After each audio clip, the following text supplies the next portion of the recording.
morning, good afternoon, good evening, whatever time zone you are in. Welcome to the another episode. Today we have here Ashok. He's my dear friend. Like we just started at the same time in the same firm. And man, what can I say? Like he's a rock star in picking up MuleSoft. He learned the technology really well in a short period of time. So Ashok, over to you. Can you tell us your secret sauce? What is it? Hey, hi, hello everyone, and hello Ashay. Thank you for inviting over here. Um, there is no such secret sauce or something. It's like it's just about the interest. So if you have a good interest and genuine interest on any technology, you could, always go and learn about it. So Yeah. that's all about it. Like I really have to say, this guy just outperformed all of us in a really short span of time. So he's an expert in MuleSoft.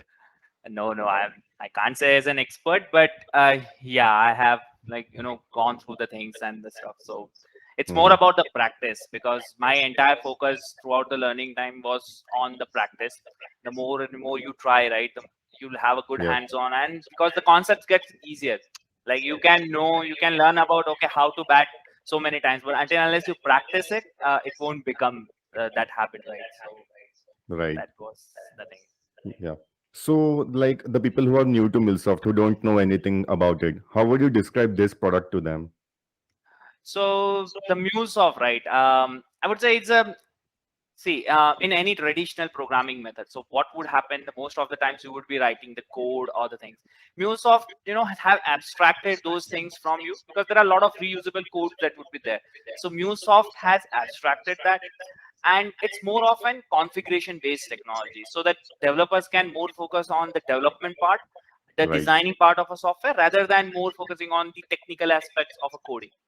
So Right. that's a good thing I like about the MuleSoft as in technology, and it's a good domain to be in the integration domain. You are everywhere. You are connecting, right? The different Yes. applications you are connecting them, and I feel that this is a middleware technology where you have to know a lot of different systems. So if you are in this domain, you get a chance to taste the different systems because you would be connecting those systems together. So you will Right. be having an overview idea of how that system is and something. So that's what I would say about the MuleSoft. Yep. As a, Like Ashok said, it really moves away the development part away from you, and you can just focus on your design solution. yes, right. So, and what do you like about this domain? And do you have any future point of view how this technology can go ahead? So the first thing, what I like about MuleSoft as in technology, rather than because there are a lot of integration tools in the market. Why I'm more focused on MuleSoft because see, MuleSoft has a Salesforce with it, and Salesforce is known for its best marketing tactics. Yeah. Okay, and the MuleSoft itself, it's not just about the learning, but they have also a very good engaging community. And when you have an engaging community, because there are a lot of MuleSoft meetups that goes on, and there is a lot of learning opportunity every time there is new something coming up. There will be a lot of meetups that would be there on the same topic, so you get to learn, you get to know more and more about it. And the good thing about the Muse of that, they have provided a platform for free for as a trial, right? So in that trial phase, while having your training with the trial, at least you can get to know about the MuleSoft and AnyPoint platform. And this is what I feel, because see, the more you provide the people, right, they can try, they can get their hands on, they'll understand the system, and then they can start working on that. So I think so. This strategy of MuleSoft is good, and yeah, that's what I could say about the MuleSoft as a technology. Right. So, like even for me, I'm work. I've joined the Pune offices, but right now, since because of pandemic, I'm in Nagpur, and MuleSoft has also arranged one offline meetup at this place. And because of that, I got to go to the IT parks here, and I was instantly able to make connections with the people here.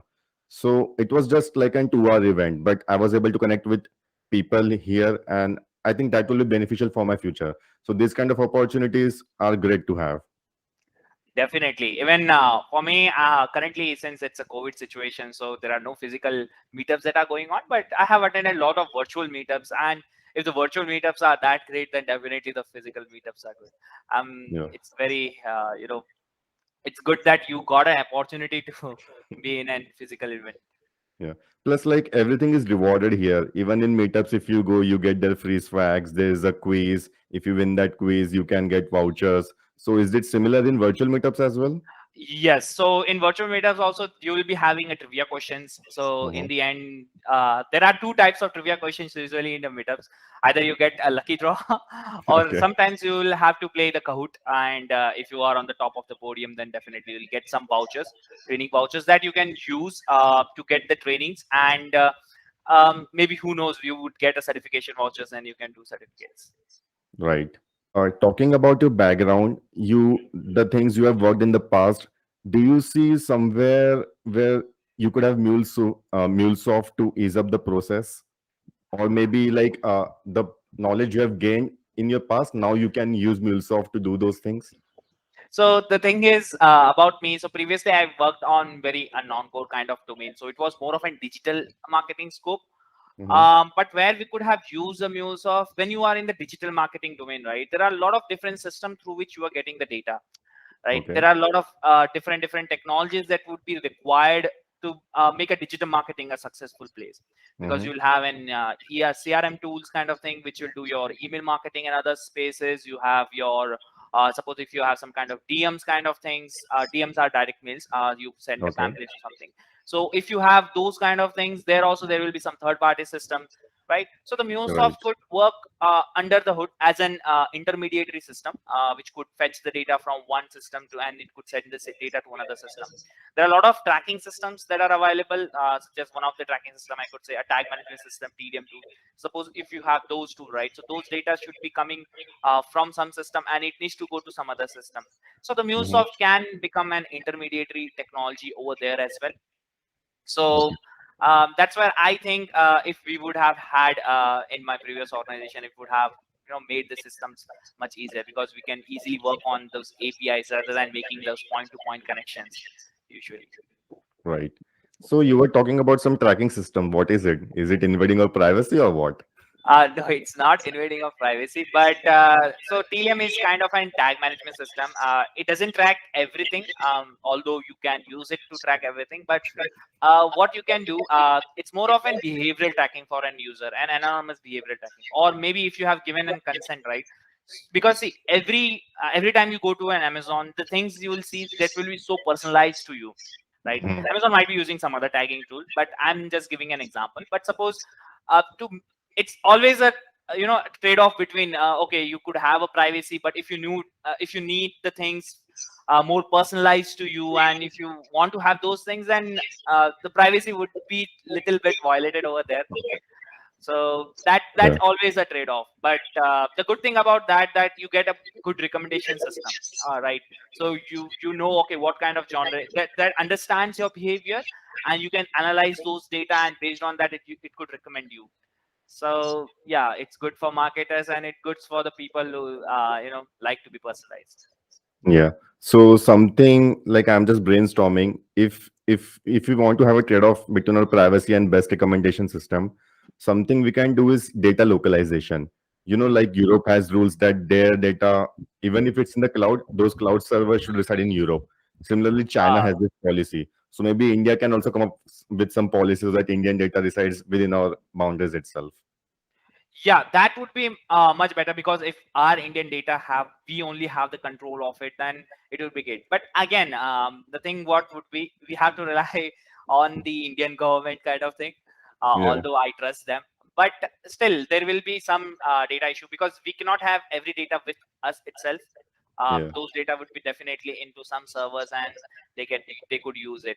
And sometimes I think that if you want to make a better personalized system, then definitely, because they have to do those kind of huge analytics or things. So if you have the data at a centralized location, sometimes it becomes easier to process those.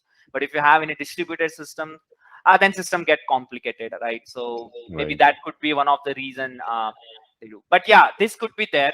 We could have in boundary wise. So suppose if you have an Indian consumer base, then data should be there in India. Hmm. And like the thing you said about trust, we trust our government. Like we can say that we did not vote for European or American government, but at least we Right. voted for our government, so we can Yes. hand our data to them. Yes, of course, as long as they maintain our trust. Yep. Yep. So Ashok, can you give some beginner tips who are trying to prepare for this MCD level 1 certification? Yeah, that's a very good question, because every time you'll get this question that how we can go and prepare for MCD level 1 kind of certification. So what I would suggest, although MuleSoft has provided their good Anypoint platform, the training platform, MuleSoftTraining.com. So if you go there, you'll definitely find your the course that you can enroll in, and you'll get the learning material over there, right? But what I would suggest, even though you get those learning material, there are a lot of exercises. Okay, you'll get the hands-on practices, but try to do those exercises without even looking at those practicals.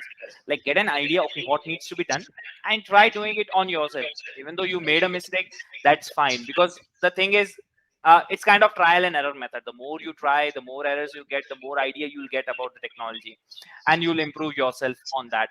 So you can focus on that. There are a lot of meetups that goes on, you can go for that. There are a lot of exam readiness sessions that goes on, so you can enroll on those exam readiness sessions. So it will be a quick recap of all the technologies. They'll give you what are the major points that you need to remember for that technology, and then um, just best of luck and go for your examinations to clear it. Yeah, that's a complete picture anyone would need. Right. Yeah. And we can also talk about the connectors. I was blown away looking at the exchange of MuleSoft, how many connectors they have developed for the developer so that their works get easy. And those who don't know what a connector is, it's like a gateway. If you want to connect to your like Salesforce system or to your Oracle system, you want to handle your authentication. All this information could be filled in, and you can just download these connectors from the internet. So would you like to expand upon that topic also? So yeah, connectors are good for that reasons, because see, overall idea about the software engineering, right? So if you have a reusable code, it becomes easier for developing anything, right?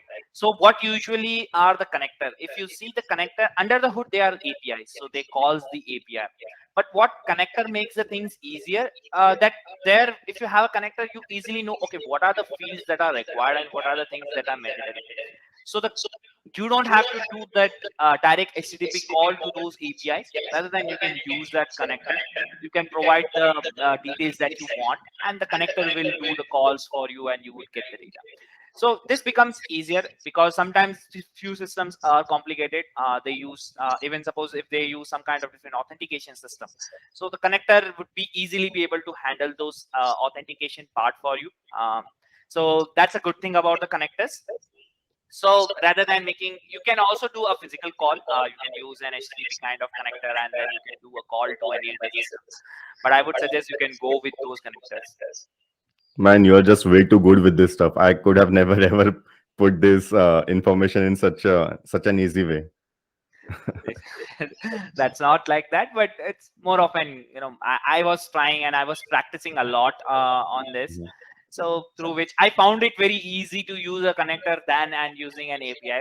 So even for if you are an early comer, what I would suggest, try doing the things in the HTTP scenes as well. Try calling the API and do it, and then also do with the connector.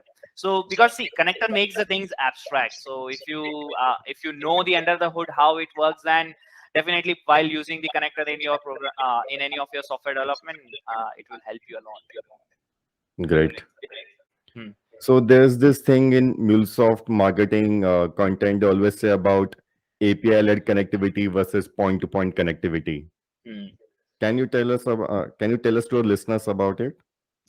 So regarding the point-to-point connection and API-led connectivity, the MuleSoft's core philosophy is to have the things in the API-led system.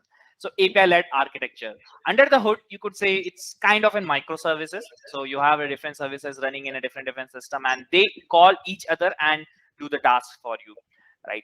So the MuleSoft relies on this API-led connectivity, and there is another approach which is point-to-point connection. So in point-to-point connection, suppose if you want to connect one system to another system, you write the physical code for it. Okay, you make the system tightly coupled.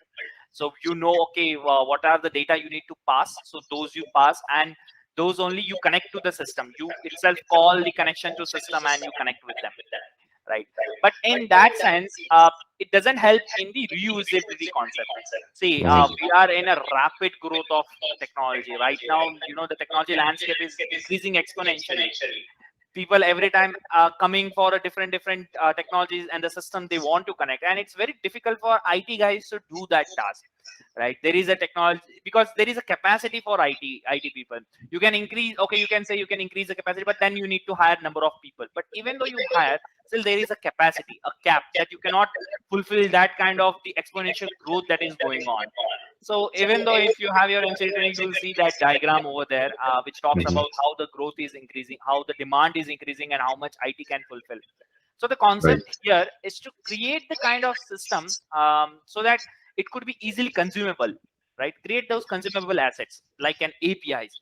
So once you have an API for a system, any system can use those API to connect to the system, right? So here you have to just, if you are in the point-to-point system, for every system that you write, you need to write a similar code for the other system as well. But once you have an API, although sometimes it could say, you could argue that it's a costly process, but in a longer run, it always helps, right? If you have your systems API, you can create any other systems, and you can always call the APIs and get your data.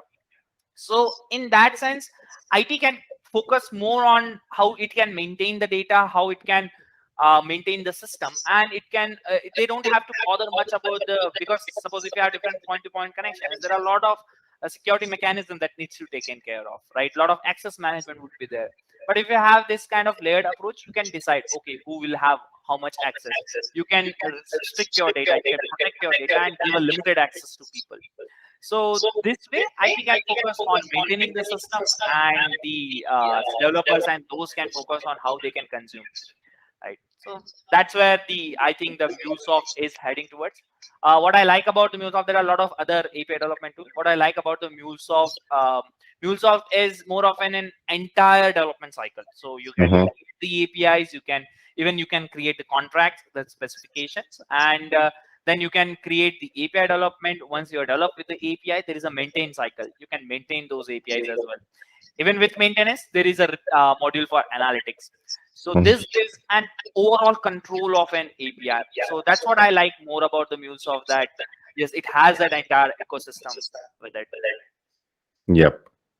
And like you were saying, they want to make systems more reusable, and eventually more reusability leads to more automation, and eventually they can overcome the human capital a problem, which is like we want to eliminate dependency on humans. Uh, but yeah, human dependency would be there. Who knows? One time you'll get some kind of AI technology, a general artificial intelligence would, will Mhm. code and everything. Because see, if you see the technology, how it has changed rapidly. Currently, we are in phase that when you use a MuleSoft, right, you'll know that you are on the phase that you don't write much of an code, Yeah. right? The entire API development work is on the drag and drop components, right? So it's Yeah. like the code abstraction has been there. Who knows? One time there would be an the general intelligence who would write the entire code, and you don't even need the software engineers. Who's Yeah. that?